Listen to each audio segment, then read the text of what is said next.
Well, long before the History Museum was a history museum, it was the Great Northern Depot. And the Great Northern was actually the first railroad to come to Bemidji, and it started here in around 1896, and it was a small wooden structure, and it really did not meet the capacity that was growing in Bemidji. So by 1900, this was practically a boom town. And by the time that the Great Northern put the news station up, which happened in around 1911, 1912, there were 5 railroads running in Bemidji at that time. So just an extraordinary growth in a very short period of time. This was the last depot built by James J. Hill. And he was a railroad magnate from St. Paul, and he came to visit Bemidji in between the old depot and the new one, and was very determined to build an excellent depot for the people of Bemidji, and he did. And this is it's a brick building with beautiful woodwork, beautiful Italian marble floors, and it operated as a passenger depot until the 60s, and then as a freight depot until the 80s. And then it kind of fell into disrepair. So folks worked together from the city and from the community, members of the Historical Society, to turn this into the History Center as it is today.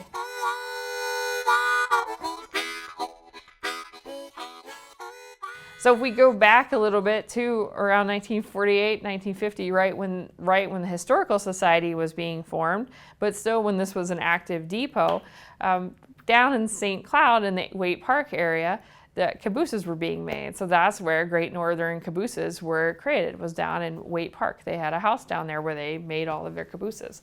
And the 1948 steel cupola caboose was just coming off the line. So the cupola, which is those nice big windows in the top, that was a real new feature back in 1948 of those train cabooses, because it allowed the engineers who were sitting in the caboose to be able to see in the front and in the back to make sure that everything was in line and nothing was going off in a poor way, shall we say. So now we've got that back in 1948, and that caboose, it lived in this area. So it was probably stationed out of Duluth. It made runs to Crookston. It almost certainly came through Bemidji, carrying, as a caboose at the end of a freight line, or maybe even a passenger line prior to that. But then eventually it was retired, and it made its way to East Grand Forks.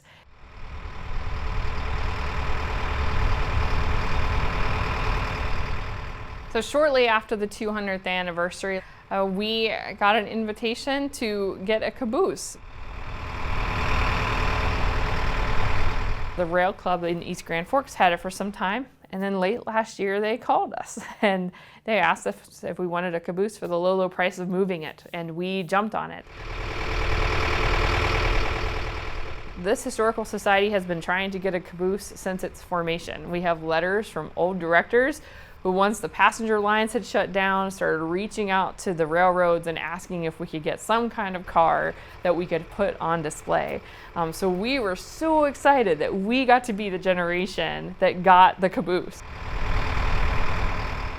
We worked with the community, and between private donations, grants, and other funding, we were able to raise $15,000 to get this caboose moved. We learned about it around October, and by January we had 2 construction companies helping us out to get it craned onto a truck.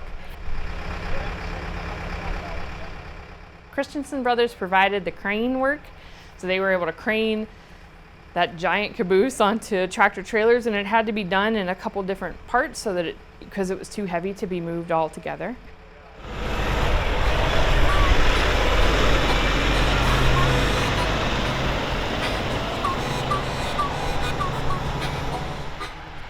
And then Ryerson drove the trucks from East Grand Forks to Bemidji.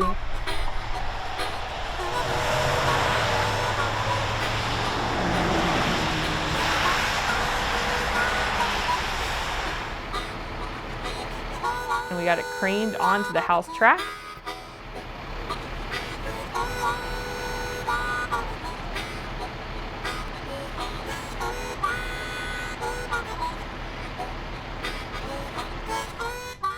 And there it sits today.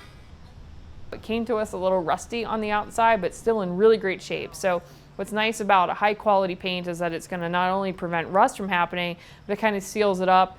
It helps to not get rain or too much moisture inside, which is really wonderful.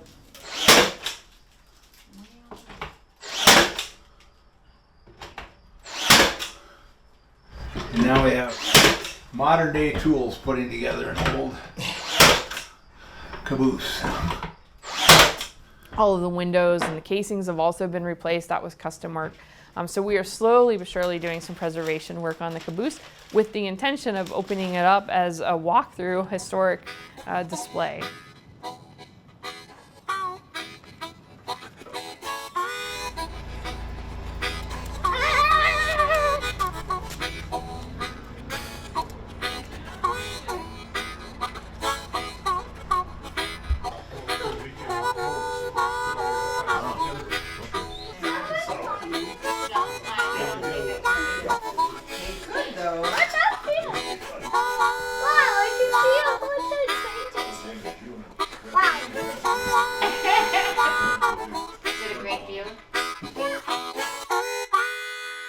And we're just super excited that we have this opportunity to bring this piece of history to Bemidji.